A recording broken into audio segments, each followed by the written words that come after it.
Hi, அழகாக இருக்கே இந்த ஸ்வீட்டு. ஆனால் விலையை கேட்டவுடனே அசந்து போயிட்டேன் friends. Hello friends, welcome back to our channel. வாங்க இன்றைக்கி ஒரு காஸ்ட்லியான ஸ்வீட்ஸை வீட்லேயே எப்படி செய்கிறதுன்றதை பார்க்கலாம். இந்த ஸ்வீட் பார்த்திங்கன்னா கடைகளில் பேக்கரிங்கெல்லாம் விற்கிறது பார்த்திங்கன்னா ஜாஸ்தி விலையாக இருக்குது, காஸ்ட்லியாக இருக்குது. ஆனால் நம்ம வீட்லேயே அதை எப்படி செய்யலான்றதை பார்க்கலாம். இப்போ நான் 2 பேப்பர் கப் எடுத்துக்கிட்டேன். இந்த பேப்பர் கப்பில் முதலையே நெய் தடவிக்கிட்டேன். அந்த கப்பு 2த்துலேயும் ஒரு முந்திரியை வச்சு அலங்கரிச்சிக்கிட்டேன். இப்போ இது அப்படியே இருக்கட்டும். நம்ம ஸ்வீட் செஞ்ச பிறகு இதை அழகுபடுத்த முடியாது, அதனால் முதலையே இதை ரெடி பண்ணி வச்சு. இந்த காஸ்ட்லியான ஸ்வீட்டை செய்கிறதுக்கு ஒரு அரை கப்பு சர்க்கரை எடுத்துக்கிட்டேன். அந்த சர்க்கரையை ஒரு தவாயில் போட்டு கேரமல் ஆகிற வரைக்கும் வெயிட் பண்ணுவோம். இதில் தண்ணிலாம் விட்டுறாதீங்க. தண்ணிலாம் விட்டிங்கன்னா கேரமல் ஆகிறதுக்கு ரொம்ப நேரம் ஆகும். அதனால் தண்ணி எதுவும் விடாதீங்க. இந்த மாதிரி இது பண்ணிகிட்டே இருக்கும்போது லைட்டாக ஒரு கலர் மாறுற மாதிரி, அதாவது அடியில் பிடிக்கிற மாதிரி இருக்கிற சமயத்தில் ஒரு 3லேருந்து 4 டீஸ்பூன் அளவு நெய் விட்டுக்கோங்க. இந்த சர்க்கரை அந்த தவாயில் அடியில் கொஞ்சம் லைட்டாக பிடிக்கிற மாதிரி இருக்கும் உங்களுக்கு சூடு ஏறும்போது. அந்த சமயத்தில் ஒரு 4 டீஸ்பூன் நெய் விட்டுக்கோங்க. அந்த நெய்யிலேயே இந்த சர்க்கரை கேரமல் பதத்துக்கு மாறுறதுக்கு ஆரம்பிக்கும். இது நீங்கள் தவாயில் நெய் விட்டுட்டோம் இந்த மாதிரி சர்க்கரையை போட்டு பண்ணலாம்.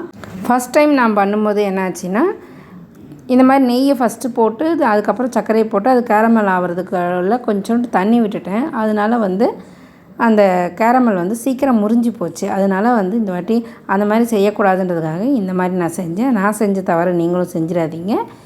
இந்த மாதிரி செஞ்சிட்டே வரும்போது அதனுடைய கலர் மாறுது பார்த்திங்களா. இந்த சமயத்தில் நம்ம கைவிடாமல் அதை கலரிகிட்டே இருக்கணும். இந்த ஸ்வீட் செய்கிறதுக்கு மொத்தமே நம்மளுக்கு ஒரு 5லேருந்து 7 நிமிஷத்துக்குள்ளேயே இந்த ஸ்வீட்டை நம்ம செஞ்சு முடிச்சிடலாம். இது என்ன மாதிரி இருக்கும் அப்படின்னா, இந்த ஸ்வீட் பார்த்திங்கன்னா இந்த கேண்டிமேன் கேட்பரிஸ் சாக்லேட்லாம் வரும் இல்லைங்களா, அந்த மாதிரி டேஸ்ட்டில் தான் இருக்கும் இது. இப்போ இது நல்லா கேரமல் ஆக ஆரம்பிச்சிருச்சு.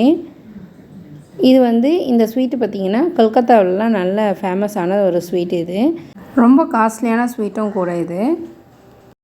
ஆனால் நம்ம இந்த ஸ்வீட்டை ஒரு 50 ரூபாயிலேயே செஞ்சு முடிச்சிடலாம். இப்போ பாருங்கள், நெய் தனியாக அந்த கேரமல் தனியாக பிரிஞ்சு வருது. இதுக்கு கம்பி பதம்லாம் எதுவும் விட்டுறாதீங்க. கம்பி பதம்லாம் வந்தால் ஸ்வீட்டோட பதமே கெட்டுடும். அதனால் கம்பி பதம் வராத அளவுக்கு வச்சுக்கிட்டு இந்த மாதிரி கேரமல் தனியாக நெய் தனியாக பிரிஞ்சு வர நேரத்தில் 1 கப் அளவு மைதா மாவு எடுத்துருங்க. இப்போ இந்த சர்க்கரை நல்லா கரைஞ்சி கேரமல் தனியாக நெய் தனியாக வந்துடுச்சு. இந்த சமயத்தில் நம்ம அடுப்பை ஆஃப் பண்ணிவிட்டு மாவை கலக்கலாம். அடுப்பை அப்படியே வச்சுருந்திங்கன்னா மைதாவை கலக்கும்போது ரொம்ப கெட்டியாயிடும். அடுப்பை ஆஃப் பண்ணிவிட்டு இந்த மைதா மாவை கொட்டி கட்டிகள் எதுவும் இல்லாமல் நல்லா கலக்கி விடுங்க. அந்த கேரமல் மாவோடு நல்லா கலந்து ஒன்று சேர வரும். அந்த சமயத்தில் நெய் தடவி வச்சுருக்க அந்த பேப்பர் கப்பில் நம்ம இதை எடுத்து ஸ்டஃப் பண்ணிக்கலாம்.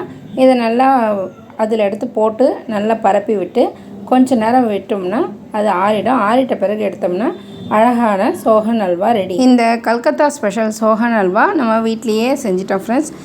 இனிமேல் போய் நம்ம கடையில் போய் வாங்க வேண்டியதே இல்லை. காஸ்ட்லியான இந்த ஸ்வீட்டை கடையில் போய் வாங்காமல் வீட்லேயே நம்ம செஞ்சு கொடுக்கலாம்.